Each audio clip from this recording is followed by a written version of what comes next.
Olá, pastor, olá, pastora, olá, você líder de ministério, seja bem-vindo a mais um episódio aqui no nosso canal. Hoje eu tenho o privilégio de ter comigo e com vocês também o Felipe Santos, pastor da Igreja da Cidade, numa das igrejas da cidade em São Paulo. Vou falar um pouquinho mais sobre a trajetória profissional dele, mas Felipe, obrigado pela tua presença aqui com a gente no canal, seja muito, muito bem-vindo. Eu que agradeço. Bom demais, a gente vai falar hoje sobre temas que o Felipe tem muito próximo do coração dele, tem muita experiência e é um tema que nós precisamos aprender no contexto de igreja, que tem a ver com inovação. O Felipe é um especialista nisso e a gente precisa demais pensar, refletir, aprender sobre isso. Você está aqui na nossa cidade para uma conferência e eu aproveitei para puxar ele aqui para a sala para a gente poder compartilhar um pouco do que o Felipe carrega com vocês também e provocar algumas mudanças, alguns pensamentos, algumas inovações no seu coração também. Para você que não conhece o Felipe, eu quero introduzir um pouquinho, de quem vai estar falando contigo hoje para você poder saber. Felipe Santos é empreendedor de inovação aberta e transformação digital com uma jornada acadêmica em administração de empresas nos Estados Unidos.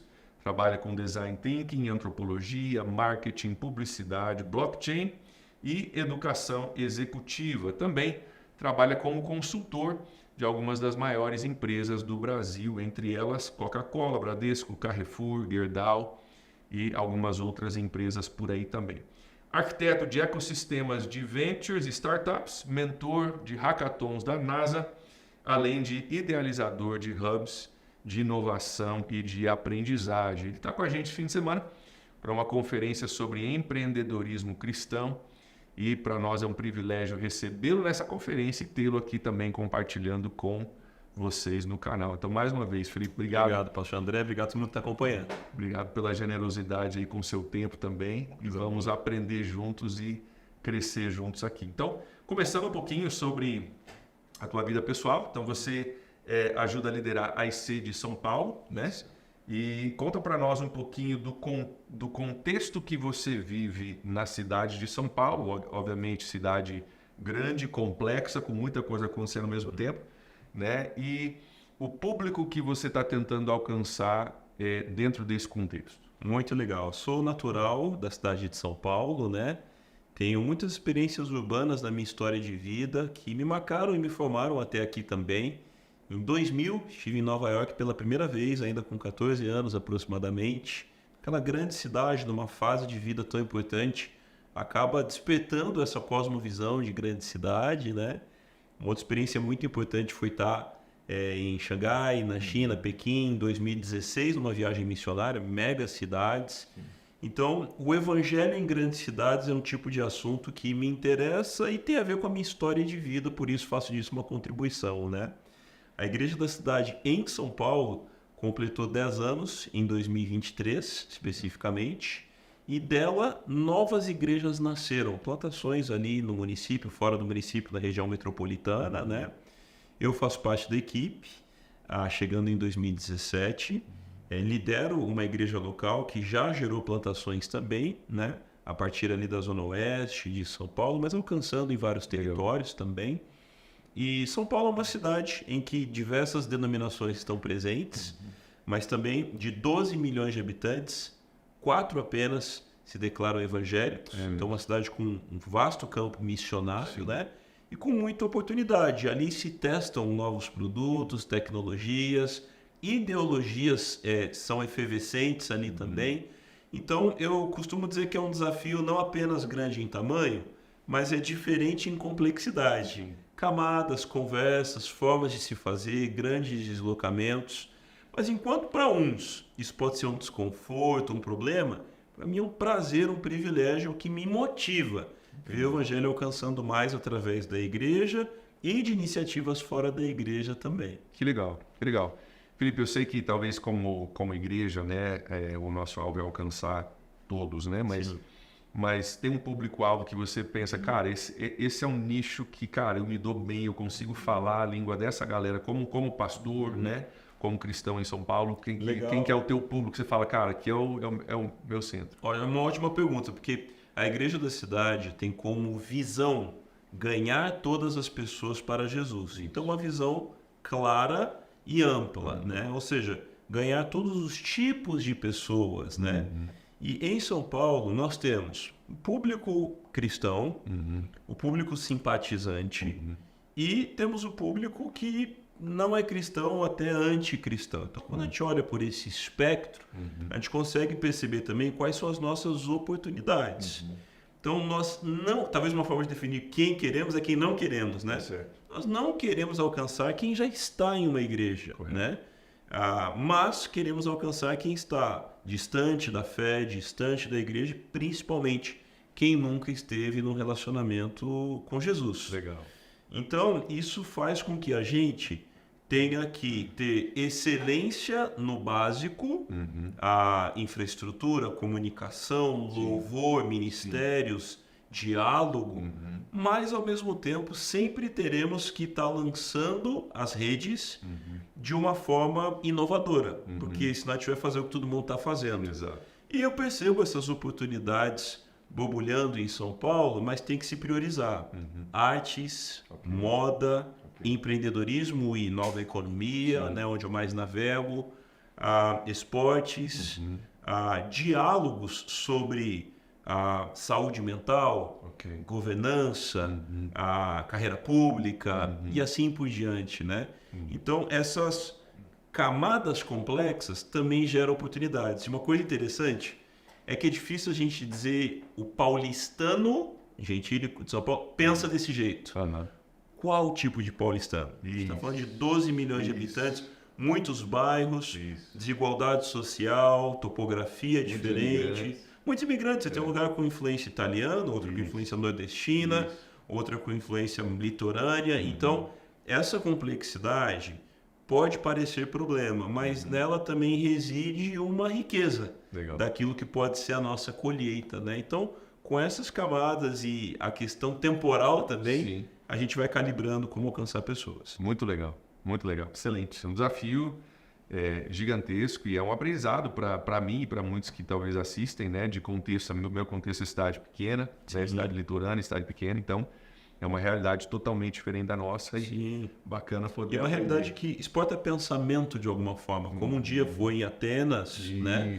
Ou talvez a gente pega Nova York e assim por diante. É interessante a gente pensar que, por exemplo, o Carnaval, ele tem núcleos em São Paulo e Rio, né? Ele não existia, ele passou a existir. A pergunta é, será que ele existirá futuramente?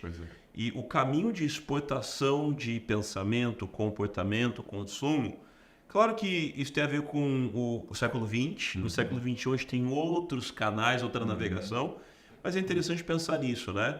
Como a grande cidade exporta influência para além dela e como uma pequena cidade com a era da internet pode ter ali os seus talvez improváveis, mas que por meio do diálogo online podem alcançar pessoas de todo mundo, como a gente já está vendo. Então, essa mão dupla ela é muito rica para a gente poder navegar liderança e ministério no século XXI. Muito legal, muito legal. Você falou de cidade pequena e alcance, um dos caras que eu sigo e cito muito no canal, Kerry Newhoff, pastor no Canadá. Hoje ele mora numa cidade, se não me engano, são 600 pessoas que moram, né, um vilarejo, mas de lá o podcast dele baixado milhões de vezes por mês, né? Espalhado por todo mundo, curso de liderança, tudo saindo, né, de um lugar remoto, mas hoje em dia fantástico, muito, muito facilitado. Eu queria aproveitar, Felipe, o teu contexto geográfico e, obviamente, a tua experiência de trabalho para perguntar para você sobre algumas tendências que você enxerga no Brasil. Nós estamos aqui, né, recentemente saindo de uma pandemia que forçou e acelerou muitas mudanças, né? E quem não mudou talvez não sobreviveu, né? Ou está tendo dificuldade. Então, eu queria perguntar para você quais são algumas tendências que você enxerga para o ministério, para as igrejas, nesse Brasil pós-pandemia, algumas tendências novas aí. Legal, isso daria uma ótima conversa. Eu vou tentar enxugar em 2 pilares que eu vejo como pragmáticos. O imediatismo e também a questão da gente trabalhar jornadas específicas para as pessoas. A gente chama isso de hiperpersonalização. Como isso se constata? Na pandemia, a gente teve uma digitalização de 10 anos em 3 meses. Empresas, igrejas, outras instituições da sociedade civil tiveram que acelerar sua adesão. Streaming, videochamada, assinatura por contrato digital com peso jurídico, a gente viu tudo isso. Então, o imediatismo, ele causa um efeito que é o seguinte: no século XX a gente tinha conteúdo em vídeo com a estrutura de 3 atos que vinha desde a Grécia Antiga, que era abertura, ato principal e conclusão, né? Na era digital, com imediatismo, ansiedade, a gente tem algumas diferenças. Por exemplo, conteúdo online. Se alguém vê um conteúdo online nosso dizendo: bom dia, boa tarde, boa noite, meu nome é tal, seu nome é tal, estamos aqui na cidade tal, pum, alguém já passou. A gente vê uma tendência que não é mais 1, 2, 3, mas é 2, 1, 3. Como isso se constata? Seria mais ou menos assim: como podemos aprender a superar desafios para liderar no século XXI a partir da igreja? Me chamo Felipe, estou aqui com o André, queria conversar mais com você sobre isso. Tá vendo? Eu trouxe o ápice para o começo, porque a retenção está no começo, os primeiros 2, 3 segundos. Perfeito. Pouco importa onde a gente está, nosso nome por enquanto. Sim. A grande questão é a pergunta-chave, que é a crise da pessoa também. Então, eu acho que o imediatismo acabou mudando o nosso jeito de compor conteúdo. Eu ainda vejo muita gente, às vezes até no nosso contexto de igreja mesmo, igreja da cidade: oi, meu nome é tal, estou aqui para falar do devocional tal, no dia tal. Só vai ficar quem realmente quer. Isso. Uma vez estava ouvindo uma rádio cristã que estava programada num carro que eu aluguei, e alguém falava nela assim, né? Meu nome é missionário tal, estou aqui com muito temor e gratidão para falar de coisa tal. E ele repetiu acho que 4 vezes isso que eu falei. E para uma pessoa imediatista, ali no desespero, ela já passou a rádio, né? Então a gente precisa estar sensível. A gente não pode punir o imediatismo. A gente precisa acolher o imediatismo. Isso altera um pouco o nosso roteiro. O mesmo evangelho, a mesma mensagem, o mesmo Senhor, a mesma fé, um só batismo. Só que a gente vai ajustar como comunicar isso, né? A gente percebe não só o imediatismo, talvez ele gere um spin-off, é uma ramificação, que é o minimalismo. O minimalismo hoje ele está presente, primeiro, no consumo, é da onde nasceu esse termo. Tem até um documentário chamado Minimalismo, e o minimalismo já sobre isso. Você tem o minimalismo na arquitetura, na arte, na moda, na música, na gastronomia, na criação de conteúdo. Então acho que o imediatismo casado com o minimalismo nos ajuda a trazer mensagens em porções menores para iniciar o diálogo. Uma vez meu pai me compartilhou um conteúdo excelente, de 1h40, se eu não me engano. E aquilo, talvez quebrado em pílulas, reels, um e-book, geraria um início de diálogo para ter uma jornada de interesse, né? Então, eu acho que esse é o primeiro aspecto. A hiperpersonalização é a gente saber dialogar com jornadas diferentes e linguagens diferentes. Então, antes a gente tinha uma comunicação padrão. Até o pessoal de Saddleback, do pastor Rick Warren, surfou uma onda de crescimento de uma região emergente e eles chamaram isso de Saddleback Sam. Quem é o Saddleback Sam? É a persona, a proto-persona que eles poderiam alcançar com tudo que fazem. Eu acho que no século XXI a gente vai ter cada vez menos Saddleback Sams, mesmo em regiões menores. Porque ainda que a gente esteja numa região pequena, a pessoa está sendo impactada por canais online, né? Música, ideologia, pensamento, filosofia, carreira, né? E isso gera as tribos digitais de hoje em dia. Então, eu sei que vai dar mais trabalho, mas o evangelho nos últimos dias precisa ser pregado considerando a hiperpersonalização. O que ecoa e como é compreendido para cosmovisões diferentes. Então, se a gente considerar tendências como imediatismo, minimalismo e hiperpersonalização, a gente vai conseguir fazer uma transição responsável e sustentável para os nossos tempos. Já conhecemos os avivalistas do passado. Qual é o legado que a gente deixa para os nossos tempos? Muito provavelmente essa personalização alinhada a tendências. Interessante. E talvez para traduzir, para ajudar a nossa galera a entender, uma coisa que me veio à mente, você falando da hiperpersonalização, antigamente a gente tinha, na minha criação pelo menos, a gente tinha 2 canais de televisão e, cara, você assistia o que tinha na hora que queriam passar. Exato. Então, hoje, na pandemia, a gente viu isso, né? As grandes igrejas que já tinham uma estrutura de mídia e tudo funcionando, cara, já saíram na frente por serem maiores, mas também já estavam mais preparados, né? E a ideia de você poder hoje buscar o pregador que eu gosto, que fala do jeito que eu gosto, que tem o conteúdo que eu gosto, que tem uma pegada que eu gosto do louvor, Perfeito. mais ainda, mais especializado. Cara, eu quero ouvir um louvor em bossa nova. Tem alguém lá que está fazendo. Isso, é isso mesmo. Inclusive, um pastor me perguntou recentemente o que seria o futuro do conteúdo digital para a igreja, né? E a gente vê muitas vezes a transmissão online de um culto presencial na internet. Correto. Que para um membro da igreja é a expectativa, ele sabe como vai acontecer. Mas para alguém online, a gente está até pensando nisso. Como seria uma playlist para o século XXI em que a pessoa acessa uma grande galeria e ela customiza quais canções e quantas estarão, ela vai montando uma timeline, certo? A palavra sobre qual assunto, um testemunho, então ela monta uma grade da Play. É claro que isso pode parecer que a gente está fazendo um evangelho anatômico para as preferências das pessoas. Mas se a gente tiver uma boa curadoria do lado de cá, a gente vai entender que, na verdade, as pessoas já estão fazendo isso. De maneira desorganizada e pulverizada. A gente só estaria organizando num ambiente, mas com uma curadoria séria, bíblica, responsável, para a pessoa poder selecionar. Isso está muito presente hoje também na comunicação, seja dentro da igreja ou fora. Mas eu acho que a gente pode compreender isso e ter uma oportunidade interessante. Então, hoje, a gente tem um mundo com muitos ativismos e militâncias étnicos e de gênero.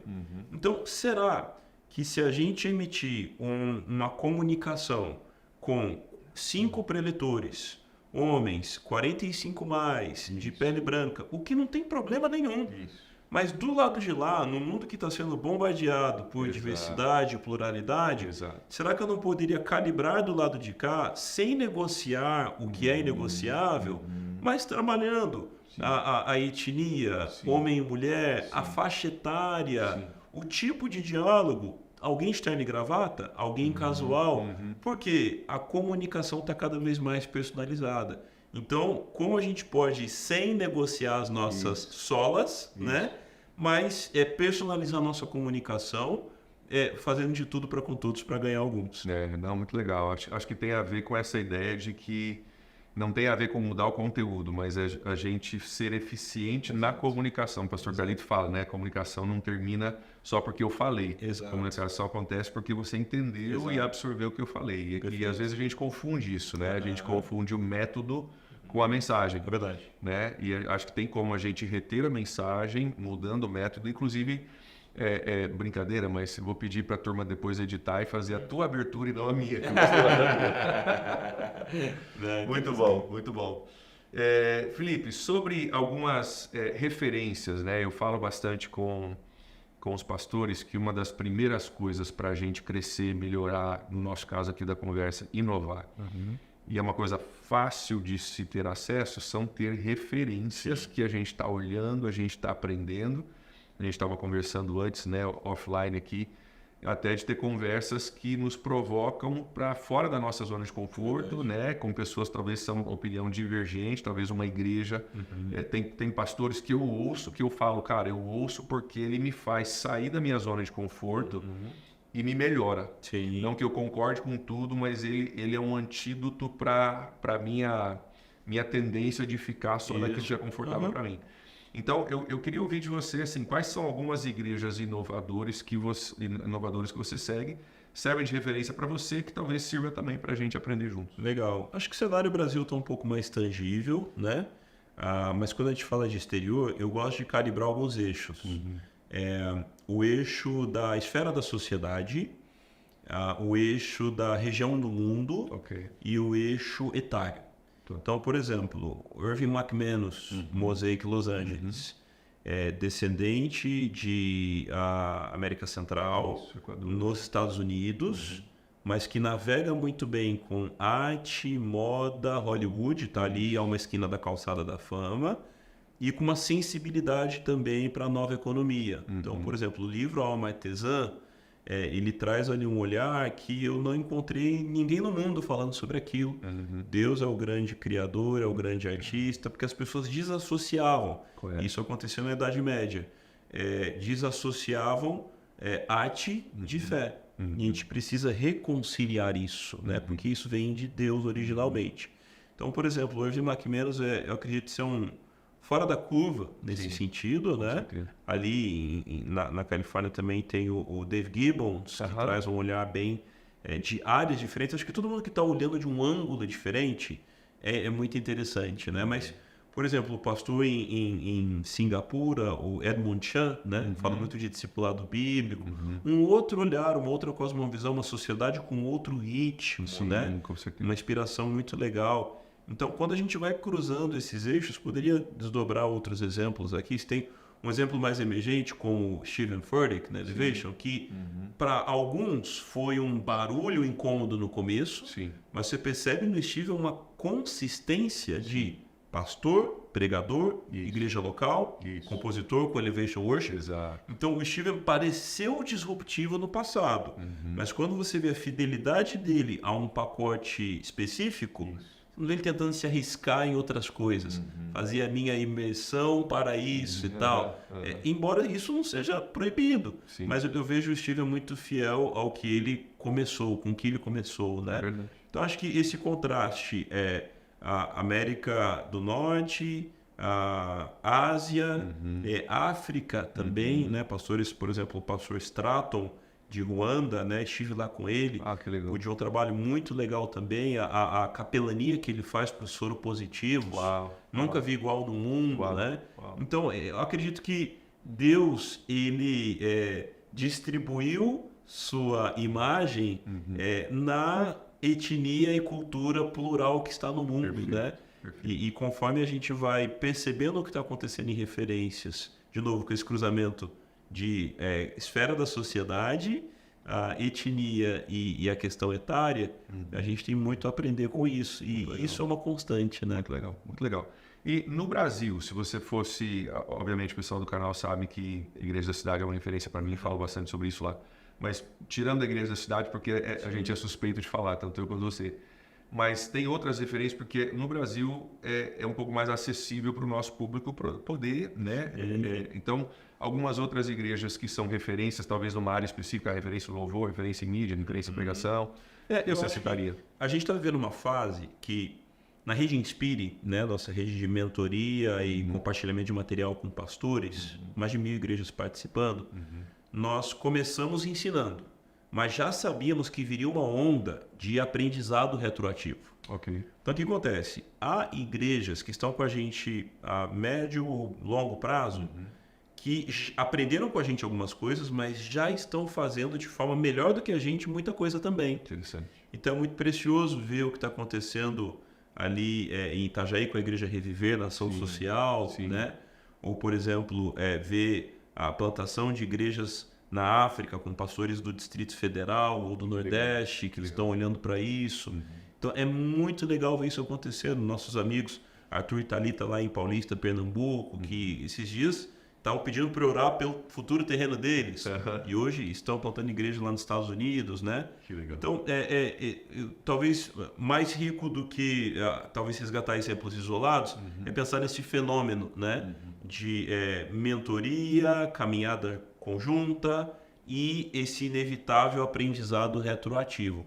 Toda igreja da Rede Inspire, por onde vou, ou de amigos da rede, estando aqui com vocês, o nosso canal de aprendizado está sempre aberto. Legal. Então a gente ensina a aprender e aprende ensinando, né? A gente fala que só está autorizado a ensinar quem não parou de aprender, né? E me chamou a atenção de uns tempos para cá também a igreja United, né? De dois irmãos gêmeos americanos. Um está em Belo Horizonte, o outro está no Rio de Janeiro. E eles têm um trabalho de juventude, um olhar mais emergente, etário, regiões de classe média, né?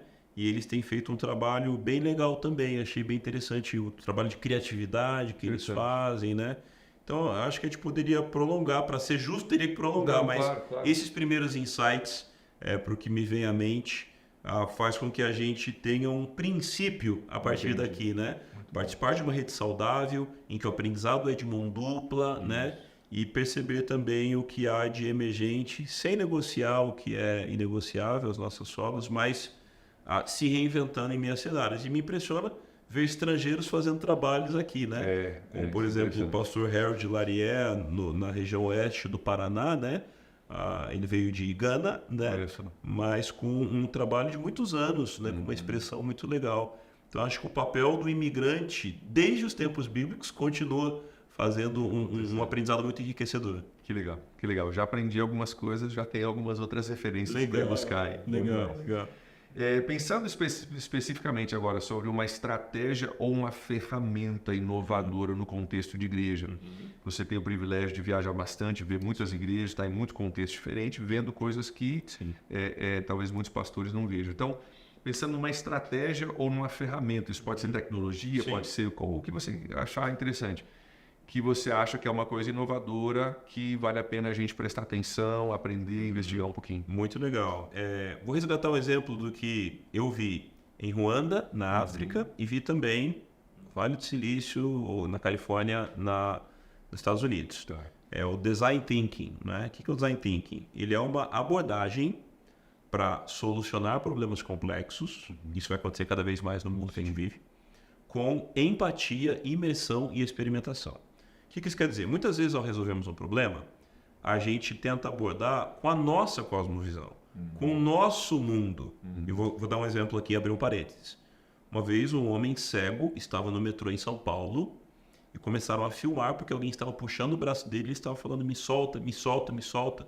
Depois que acalmaram os ânimos, o que está acontecendo? Quem estava puxando ele falou: sobrou um lugar aqui para ele sentar. E o cego falou: eu não quero sentar. Então, alguém estava tentando resolver o problema com o seu mundo e não com o mundo dele. Não é porque ele é cego, porque ele quer sentar. Então, o Design Thinking, ele permite a gente pegar um problema, por exemplo, uma longa fila para exames clínicos laboratoriais na nossa cidade. Talvez só de falar isso a gente já está pensando em soluções imediatas. Mas a gente se coloca na jornada de quem está vivendo isso, o paciente, na jornada do laboratório que está tentando atender e cumprir o seu papel. E com imersão, experimentação, empatia, a gente vai começar a desenvolver soluções a partir disso, né? Então, eu acho que a igreja, ela nunca vai falhar na compaixão, ao menos não deveria. Mas tem uma antessala para a compaixão, a empatia. E ali na parábola do samaritano, a gente tem lições disso. Então, acredito que a igreja brasileira pode adotar. O Design Thinking pode parecer um nome inglês demais, tecnológico demais, mas é a gente ser mais empático. Ao mergulharmos no mundo de quem está passando pelo problema, sem perder as nossas convicções, para oferecermos uma solução um pouco mais personalizada. E aí, em Ruanda, eu vi soluções para orfanatos, falta de alimento em hospitais e a questão de saúde sendo resolvida com Design Thinking. Então, por exemplo, havia um surplus de órfãos em Ruanda. Solução ocidental que a gente pensaria, abrir mais orfanato. Com Design Thinking, eles entenderam qual é o sonho de um órfão. Um orfanato? Não. Uma família.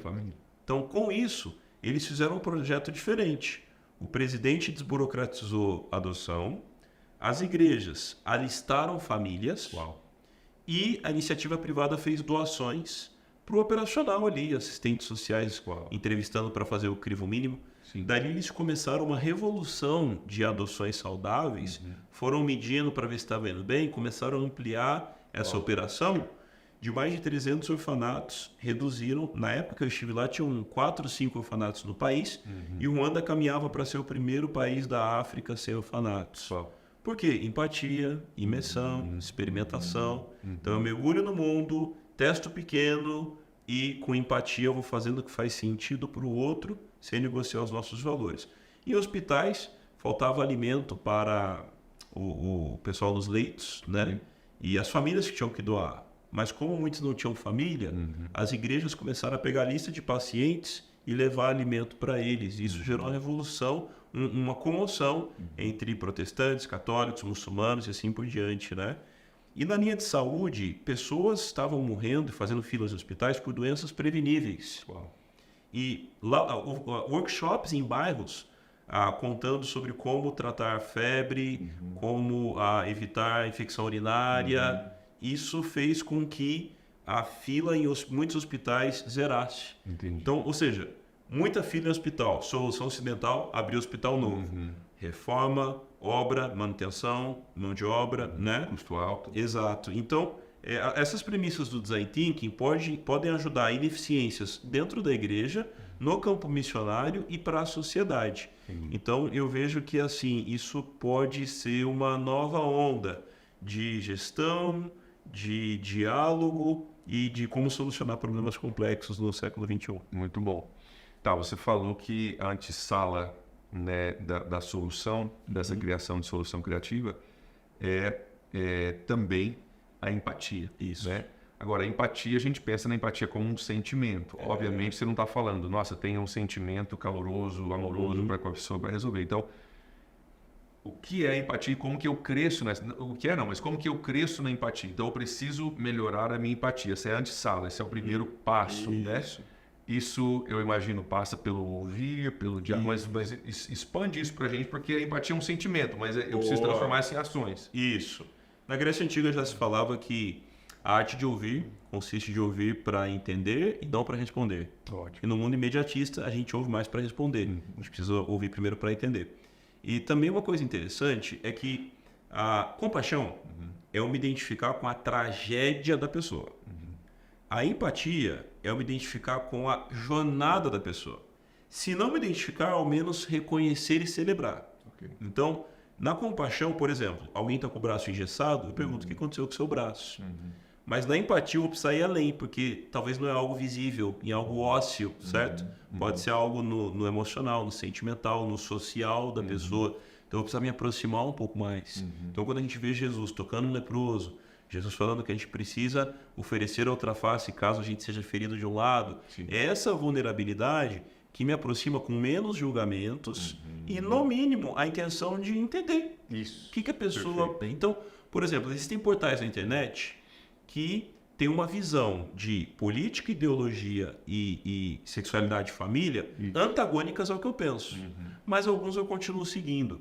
Porque eu não posso me alienar, eu não posso ser pego de surpresa pela forma de pensar de alguém que está do outro lado da avenida. Perfeito. E isso até acaba me ajudando no jeito de calibrar minha fala com pessoas. Um exemplo. A entrada da nossa igreja em São Paulo está na Zona Oeste, uma região pulsante de pensamento diferente do pensamento cristão. Um adesivo, a gente recebeu a arte, seria para a gente colar na entrada, seja bem-vindo. E a gente está vendo, obviamente, desafios quanto masculino e feminino, pronomes neutros, desafios dos últimos dias. Eu pensei, será que esse adesivo seja bem-vindo vai comunicar com todo mundo e não crente que está chegando? A pessoa que eu quero alcançar. A que eu quero alcançar? Eu pensei, como a gente poderia mudar isso? Depois de um tempo, alteramos o adesivo. Que bom que você está aqui. Ótimo. Porque eu não vou me render ao pronome neutro, obviamente.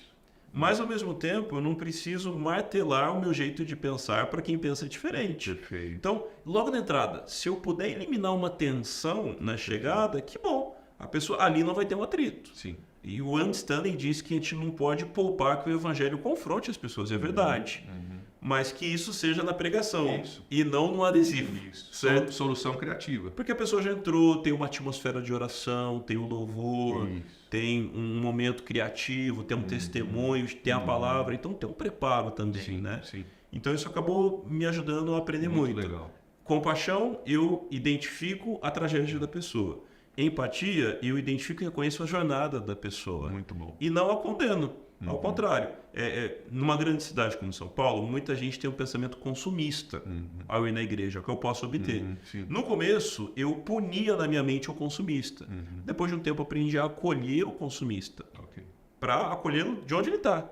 E ajudar a chegar onde Deus quer que ele chegue. Então, muito legal. É um aprendizado ainda em andamento. Muito legal. Deixa eu aproveitar o que você falou para fazer um parênteses aqui para os pastores, para fazer um apelo do meu coração, que eu acho que está muito ligado com o que você está falando. Acho que é muito importante, pastor, se você não entende isso ainda, você entender. Cuidado para não falar mal de um assunto que você nem buscou entender. Eu acho que a gente tem muito isso na igreja e a geração que está vindo, Sim. que é muito mais aberta, muito mais plural, muito mais tolerante até de divergências de opinião por causa do pós-modernismo, vê às vezes um pastor falar mal e a única coisa que ele sabe sobre aquele assunto, qualquer assunto polêmico, são os 5 motivos pelos quais eu discordo. Cara, mas quem fundou essa ideia? De onde que vem? Quais são as premissas? Quais são os pilares? Ele não sabe nada da base, ele só sabe os pontos de argumento contrário. Exato. E a nova geração que está dentro da igreja, a nova geração que está dentro da igreja não tolera isso. E a pessoa que você está querendo alcançar espera de você minimamente uma conversa educada e minimamente informada, né, para ganhar o ouvido. Eu lembro que muitos anos atrás, quando eu estava no seminário, o nosso professor de ética cristã pediu para a gente escolher um tópico de ética. E na época eu escolhi o aborto, que era uma situação legalizada nos Estados Unidos, muito prevalente lá. E eu fiz uma experiência muito interessante para mim, foi uma troca muito rica, onde eu entrevistei a diretora de uma clínica de aborto. Uau! E nós sentamos como pastor. Falei, sou pastor, estou fazendo um trabalho de ética, quero ter uma conversa amigável contigo, quero só entender o teu lado, porque você está advogando uma coisa que, obviamente, eu não estou de acordo eticamente, mas eu quero te ouvir. E nós sentamos, eu paguei um café para ela e eu pude ouvir o lado dela. Uau. Sem argumentação, sem querer vencer uma queda de braço. Não mudou a minha cabeça, mas me ajudou a entender um pouquinho mais do contexto e da mentalidade por trás da decisão que essa pessoa tomou. Então foi bem Sem dúvida. A gente vai precisar construir pontes, né? A gente não sabe de que tamanho são essas pontes, né? Há colheitas que são imediatas, outras a gente vai construir, como em Atenas, Paulo pregando lá no Areópago, e sobre esse assunto gostaríamos de falar outra vez, né? Eu percebo que o testemunho de um missionário da Tailândia me fez lembrar de princípios que a gente está tocando aqui indiretamente. Ele falou que na Tailândia, se ele conversar com alguém de background budista, por exemplo, falando, Jesus te ama, ele morreu no seu lugar para te dar a vida eterna. Jesus te ama, ele morreu no seu lugar, ele quer te dar a vida eterna. Então, se você fala Jesus te ama, para alguns, amor tem uma cosmovisão de sufocar. Ok. Então, Jesus te ama, para alguns pode soar como Jesus quer te sufocar. Ele morreu na cruz por você, eles acreditam em karma. Que a morte da pessoa já de uma acordo coisa com as negativa. obras. Então, se ele morreu na cruz, ele não foi bom. Isso. E terceiro, ele quer te dar vida eterna. Para eles, vida é um conceito, eterna é outro. Vida, um estágio de punição e aperfeiçoamento. Uau. Eterna, o pós-aprovação disso. Ok. Vida eterna, punição eterna. Nossa. Então, coisas que no Ocidente são óbvias, que eu citei aqui, no Oriente, na cosmovisão budista, são diferentes. Já não são. E um outro olhar de cosmovisão, porque às vezes a gente pensa que a cosmovisão é na Tailândia ou no Egito, como eu vou citar agora, mas já é no Brasil, na era digital. Um pastor do Egito, um grande amigo nosso, ex-médico, ele disse que se ele pegar a estatística das principais conversões que eles têm tido lá com a igreja, eles têm 3 pilares, principalmente com muçulmanos. Sonhos com Jesus, Ok. Sim. amizades e milagres, Ok. mas nunca apologética. Isso. Nunca alfinetada, Isso. discurso, Isso. bater de frente, porque esse é um canal que acaba levantando as defesas. Isso. Né? E a pessoa até reforça a convicção dela para se defender disso. Exatamente. A gente vê isso no Brasil com outras religiões também e outras gerações. Então acho que essa lição Tailândia e Egito, se a gente entender que o transcultural está entre nós, a gente vai conseguir continuar essa conversa com os nossos times, a nossa estratégia, crescer muito e ganhar muitas pessoas para Jesus. Excelente. Muito legal. Muito legal. Felipe, mais uma vez, muito obrigado por compartilhar um pouco daquilo que você tem aprendido, daquilo que você carrega. Obrigado. Creio que todos nós aqui saímos melhores dessa conversa do que a gente entrou. Então, muito obrigado mais uma vez. Muito obrigado. Vamos continuar fazendo isso juntos. Vamos sim. Deus abençoe. Deus abençoe.